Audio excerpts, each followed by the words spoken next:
ಕುಡಿಯದಿದ್ದರೆ ಈ ಜನ ನಡೆಯಲಾರದೋ ಜೀವನ.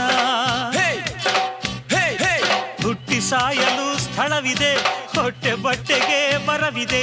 ನಿಷೇಧ ಹೇರುವ ಸರಕಾರ, ಒಳಗೆ ಕೊಡುವುದು ಸಹಕಾರ. ಸರಕಾರದ ಈ ರೂಲ್ಸ್ಗಳು, ಬಲ್ಬೇ ಇಲ್ಲದ ಕಂಬಗಳು. ಬೆಳಕು ಕೊಡುವೆ ಎಂದು ಓಟು ಪಡೆವ ನಮ್ಮ ಜನರ ಕತ್ತಲಲ್ಲಿ ಇಡುವ ಕಿರುಚಾಡೋ ನಾಯಕರು ಕುಡಿಯುತ್ತ ಎಲ್ಲಿಹರು. ಕುರ್ಚಿನೇ ಅವ್ರ ವೀಕ್ನೆಸ್, ಕುರ್ಚಿಯ ಕಾಲನ್ನು ಮುರಿಯೋದೇ ನನ್ನ ಬಿಸಿನೆಸ್. ಕುಡಿಯೋದೇ ನನ್ನ ವೀಕ್ನೆಸ್, ಆದರೆ ನ್ಯಾಯಕ್ಕೆ ದುಡಿಯೋದೇ ನನ್ನ ಬಿಸಿನೆಸ್. ಹಿರಿಯರ ಮುಂದೆ ಬಾಲಕ, ಬಡವರ ಮನೆಗೆ